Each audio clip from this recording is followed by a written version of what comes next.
भैया।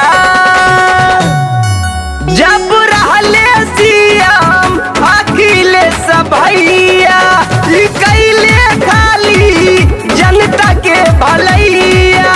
फिर से बनी है सीएम अखिलेश भैया।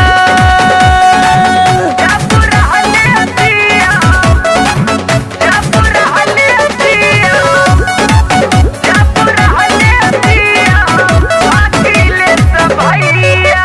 दूर कैले परेशानिया के भेज बिजली पनिया के। दूर कैले परेशानिया के भेज बिजली पनिया के। बनवैले सगरो सड़क हो नाही कैले केहू में फरक हो। रहल न टेंशन मिलत रहे पेंशन बनले उ सबके सहाइया। जब रहले सीएम अखिलेश भैया कैले खाली जनता के भलैया।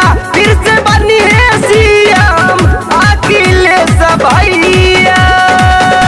जब रहले सीएम, जब रहले सीएम, जब रहले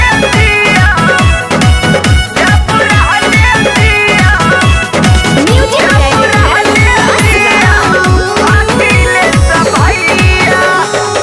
जब जनता के बदलल विचार बनैले रडुआ के सरकार। हो जब जनता के बदलल विचार बनैले रडुआ के सरकार।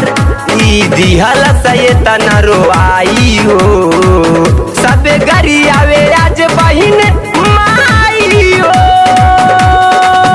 लोग कहे रहल भूल कमल के फूल आवाए किशन कन्हैया। जब रहले सीएम अखिलेश भैया कैले खाली जनता के भलैया। फिर से बनी है सीएम अखिलेश भैया। दिले उत्तर प्रदेश चमकाई तन मन धनु अपन लगाई।